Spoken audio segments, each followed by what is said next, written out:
Teman-teman sekalian, tahukah Anda mengapa RUU TNI tampak buru-buru kejar tayang?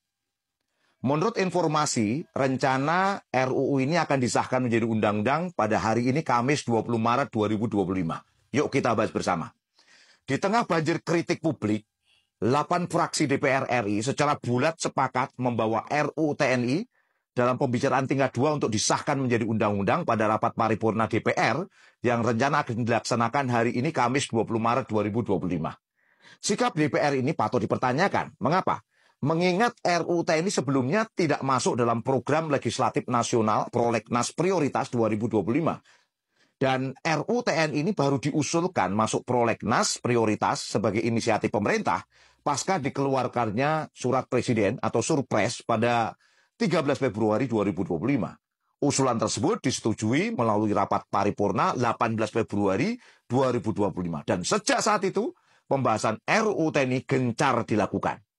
Paling tidak, ada 3 isu strategis yang menimbulkan polemik dalam RUU TNI ini. Yang pertama, penambahan batas usia pensiun TNI baik level bintara, tamtama, perwira maupun perwira tinggi. Lihat pasal 53. Yang kedua, perluasan jabatan-jabatan sipil yang diduduki oleh perwira TNI aktif. Lihat pasal 47 ayat yang kedua. Kemudian yang ketiga, perluasan dan penambahan jenis-jenis operasi militer selain perang, OMSP. Lihat pasal 7 ayat 2 dan 3.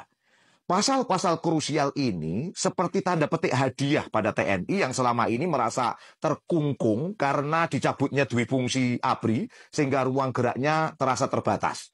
Penambahan batas usia TNI berpotensi menghambat regenerasi di tubuh TNI. Saat ini saja banyak perwira tinggi non-job. Menurut data ISDS, Indonesia Strategic and Defense Strategic, saat ini terdapat 120 perwira tinggi non-job dan 310 kolonel non-job. Saya sadar bahwa ada perasaan tersisihkan selama ini di tubuh TNI dibandingkan Polri sejak reformasi. Akses-akses politik, ekonomi, dan logistik terasa sempit dibanding waktu Orde Baru.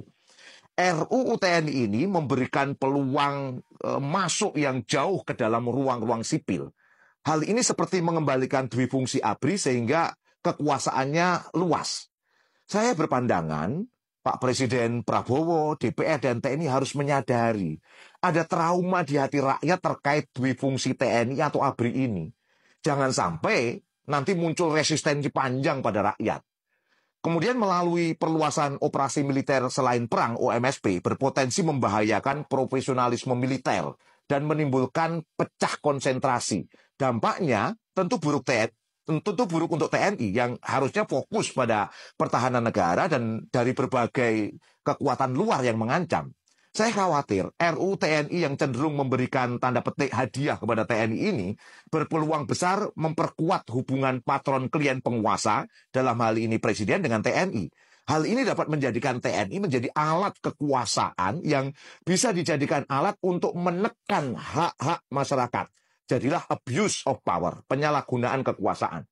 TNI memiliki permasalahan yang kompleks sebenarnya, baik dalam konteks internal maupun ancaman eksternal yang mengganggu kedaulatan negara. Tetapi saya terus terang melihat melalui RUU ini, TNI diberikan kewenangan yang terlalu jauh masuk ke ruang sipil yang tidak ada kaitannya dengan solusi masalah internal TNI dan pertahanan negeri ini. Indonesia itu menghadapi ancaman geopolitik dan geostrategis.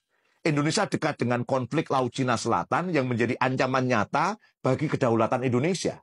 Seharusnya TNI diperkuat untuk menghadapi hal ini, bukan malah masuk lebih dalam ke ruang-ruang sipil yang tentu ini akan buruk untuk semuanya.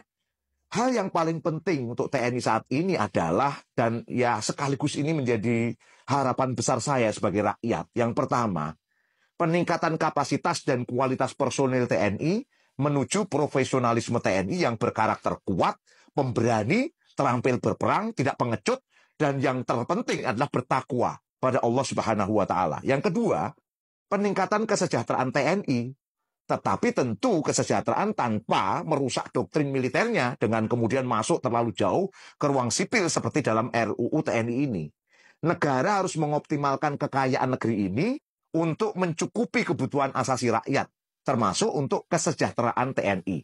Jangan sampai kekayaan alam negeri ini malah dilego pada investor swasta dengan alasan klise, hilirisasi sumber daya alam.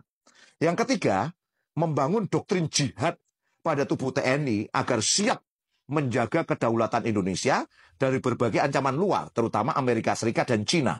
Dan seharusnya, sebagai negeri muslim yang besar, TNI harus aktif berjihad untuk membebaskan dan mengenyahkan penjajahan di seluruh dunia, termasuk di dalamnya mengenyahkan penjajah Zionis Israel dari bumi Palestina.